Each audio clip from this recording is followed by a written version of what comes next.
Hello guys, எல்லோரும் எப்படி இருக்கீங்க? இப்போ என்ன பண்ணிகிட்ருக்கோம் தானே பார்க்குறீங்க. வேறு எதுவும் பண்ணலைங்க, வாழை தண்ணி எடுத்துகிட்ருக்கோம்.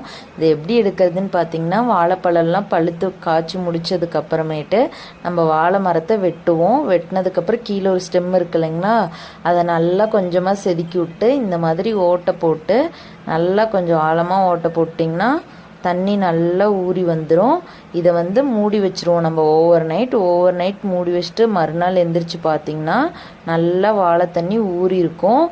அந்த தண்ணியை நம்ம என்ன பண்ணணும்னா நல்லா ஃபில்டர் பண்ணிட்டு வெறும் வயிற்றுல குடிக்கணும். இதனுடைய பெனிஃபிட்ஸ் என்னன்னு பார்த்திங்கன்னா, கிட்னி ஸ்டோன் இருக்கவங்க இதை குடிச்சிங்கன்னா கண்டிப்பாக கிட்னி ஸ்டோன்ஸ் ஃப்ளஷ் அவுட் ஆகி வந்துடுங்க. நேச்சுரல் ரெமடி இது கிட்னி ஸ்டோன்ஸ் வெளியே வரத்துக்கு. அண்டு டீடாக்ஸ் வாட்டராகவும் இது யூஸ் பண்ணிக்கலாம். ஃபைபர் கண்டென்ட் அதிகமாக இருக்குது இந்த வாட்டரில். இதில் ரொம்ப ரொம்ப ரொம்ப பெனிஃபிட்ஸ் அதிகம். ஊருக்கு போயிருந்தப்போ கரெக்டாக இந்த வாழை தண்ணி எடுத்தாங்க. ஸோ நான் இதை யூஸ் பண்ணி குடிச்சிக்கிட்டேன். நீங்களும் உங்கள் ஊரில் உங்கள் வீட்டில் கிடச்சிதுன்னா கண்டிப்பாக இதை குடிங்க. யார் யார் இந்த மாதிரி குடிச்சிருக்கீங்கன்னு எனக்கு கமெண்ட்டில் சொல்லுங்கள். அண்டு நெக்ஸ்ட் வீடியோவில் பார்க்கலாம். என்னோடய சேனலை சப்ஸ்கிரைப் பண்ணிக்கோங்க, ஃபாலோ பண்ணிக்கோங்க. அண்ட்